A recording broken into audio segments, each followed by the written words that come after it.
இப்பொழுதும் இப்பொழுது இதை கேட்கிற இந்த பாடல்களை கேட்கிற ஒவ்வொரு உள்ளத்திலும் கர்த்தர் தாமே உங்களை ஆசீர்வதிப்பாராக.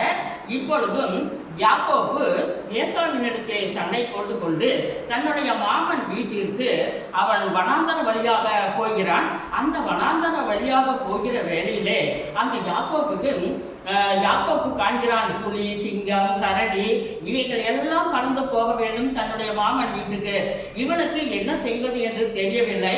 போகும் வழியில் சாயங்கால வேளையிலே இரவு வேளையாகவும் இருக்கிறது.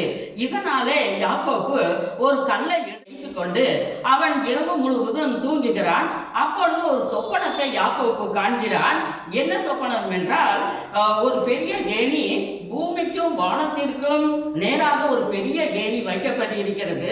அதிலே தேவதூதர்கள் ஏறுவதும் இறங்குவதுமாக இருக்கிறார்கள். இந்த சொப்பனத்தை யாக்கோபு காண்கிறான். தேவன் நிச்சயமாகவே என்னை ஆசீர்வதிக்கிறார். நான் போகிற வழியில் எல்லாம் என் ஆண்டவர் உயிரோடு இருக்கிறார், இன்றும் ஜீவிக்கிறார். இனி எனக்கு கவலை இல்லை, நான் என் மாமன் வீட்டுக்கு நான் போகிறேன் என்று சொல்லி இப்படிப்பட்ட ஒரு பாடலை பாடுகிறான்.